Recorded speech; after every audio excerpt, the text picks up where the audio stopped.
There's a moment right before humiliation hits, when your heart pretends everything is fine. That's where I was feeling myself as I stood in the conference room of Vision Tech, staring across the glass table at Madison Cole, our IC CEO. While my pulse thundered in my ears, I didn't mean to look her in the eye. It just happened, a glance, barely 2 seconds, but it was enough. Is there something amusing about the quarterly losses, Mr. Walker? Her voice sliced the room. Everyone froze. You could hear the tension crackling like static between the walls of polished glass and chrome. No, I said, calmly, without blinking. She leaned forward, sharp as a blade in her white suit. Then perhaps next time, direct your eyes at the report. Not at me. A few chuckles sparked nervously around the table. Cowardly ones, the kind that latch on to power and shake their heads with whatever direction it blows. I could have looked down. I should have, but something inside me, some mix of exhaustion, grief, and pride held me steady. With respect, I said, voice even. I was listening, not staring. The air shifted. The room went still, like the edge of a cliff. Her eyes narrowed. Excuse me, I've been here for 6 years. I continued, hands resting lightly on the conference table. I've never spoken out of turn, never showed up late, never gave you a reason to single me out. Until today. Is that a complaint? Her tone chilled further. No, I said, swallowing everything else I wanted to say. Just context. Someone across from me, a young marketing VP, looked at me like I'd just jumped into shark-infested waters. And maybe I had. But when you've already watched your wife die slowly, painfully, over 2 years, when your daughter spends more time in hospitals than at home, you stop fearing things like corporate backlash. You just stop fearing. Dismissed, Madison said coldly, waving her hand. The meeting resumed without me. I walked out, numb but not ashamed. I found myself in the hallway, staring at the brushed steel elevator doors, replaying it all, not her words, but the tight grip I kept on myself. The volcano I buried. I thought of Lily, my 8-year-old warrior. Her next round of chemo started tomorrow. By the time I got back to my desk, the rumors were already echoing through Slack and side eyes. One message from HR blinked on my screen. Please come by this afternoon to discuss today's interaction with executive leadership. I exhaled slowly, staring at the words. They weren't just going to slap my wrist. They were going to fire me. But all I could think about was Lily's favorite nurse. The one she trusted. The one I could barely afford. And how come tomorrow I might not be able to afford anything at all? Still, I didn't regret speaking up, because something in Madison's eyes just for a second had flickered. Something I couldn't place, like recognition, or guilt, maybe even pain. The HR meeting was perfunctory, cold, a checklist of buzzwords and liability shields.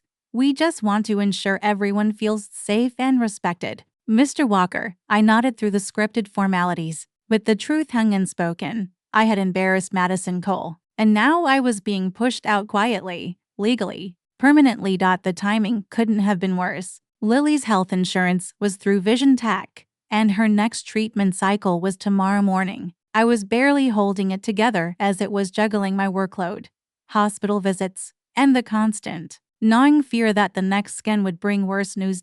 So I packed up my things with the kind of numbness that only comes when your world has already crumbled once before. I didn't even bother to say goodbye. What would I say? Thanks for the silence while I drowned? But before I could leave the building, my phone buzzed. Code blue pediatrics. It was the hospital's emergency alert system. Lily. Everything inside me seized. I didn't think. I just ran. I left my box of belongings by the elevator and bolted to the parking garage. Halfway through fumbling with my keys, I heard heels, sharp, fast, approaching. Ethan. It was Madison. She was out of breath, hair windblown, still in that flawless white suit. She never left the 31st floor, ever.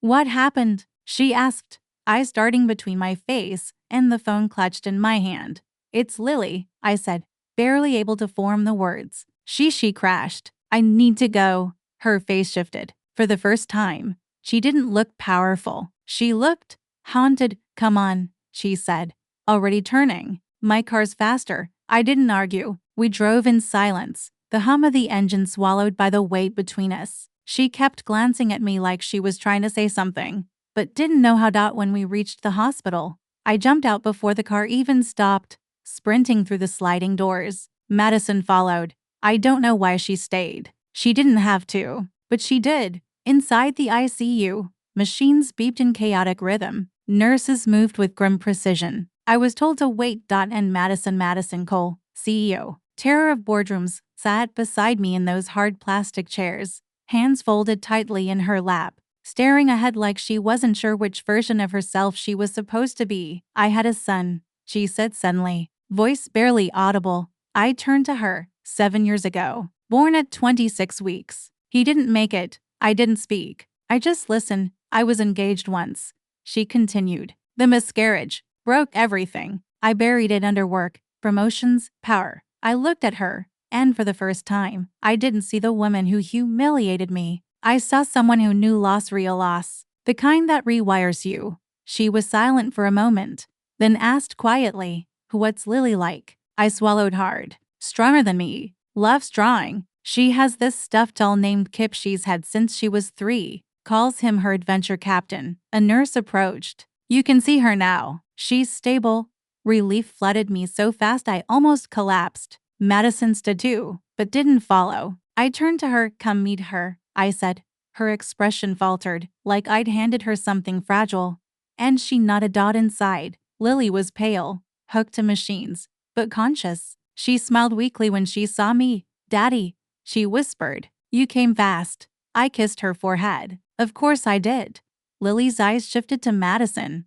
Is that your friend? She asked innocently. I hesitated. So did Madison. But then she stepped forward and knelt beside the bed. I'm Madison, she said softly. It's very nice to meet you, Lily. Lily gave a tiny thumbs up, then drifted back into sleep. Madison sat beside me again. This time closer. We didn't speak for a long time. We just listened to the beeping machines, to the quiet. And somehow, that silence didn't feel cold anymore. I watched Lily sleep, her tiny chest rising and falling in gentle rhythm. The storm had passed for now, but something had changed in the room. Not just in the numbers on her monitors, but in the air between Madison and me. The hospital light made her look different, softer, real. She hadn't left. Hours had passed. Her assistant had called. The board had texted. But she stayed quiet, unmoving, sitting cross-legged, in a cheap vinyl chair beside my daughter's hospital bed. She looked at Lily the way I used to look at photos of my late wife, like someone holding on to a memory that was never fully theirs to begin with. Round 4 a.m. I walked into the family lounge to grab coffee. When I returned, Madison was still sitting with Lily, holding her hand gently. Lily stirred. Where's Kip? She mumbled.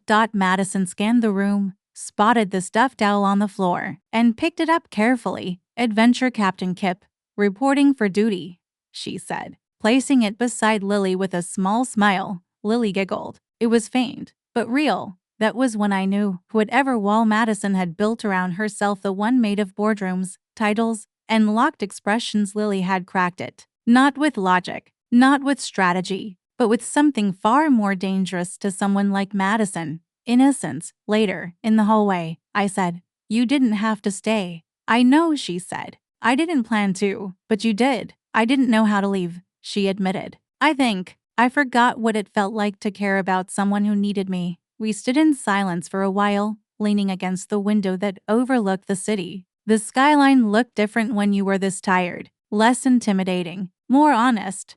Can I see her again? Madison asked quietly. Anytime you want.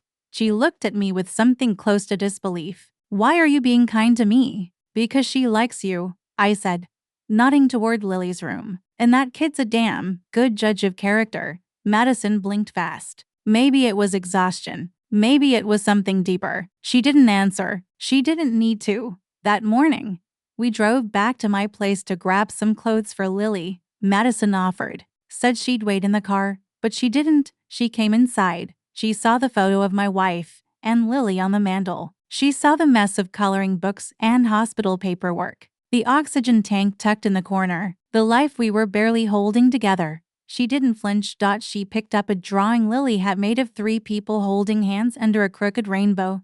She draw this recently? She asked. Last week, I said. She said it's her dream. Me, Daddy, and the lady with the sad eyes. Madison smiled faintly. holding the crayon drawing like it was priceless. When we returned to the hospital, she kissed Lily's forehead before I could. That night, she fell asleep in the chair again, her hand wrapped gently around Lily's. I didn't wake her. I just watched them, my daughter and the woman who once humiliated me, in front of a boardroom full of wolves. And I realized something strange. She wasn't the villain in this story anymore. She was part of our family now, though none of us had said it out loud yet.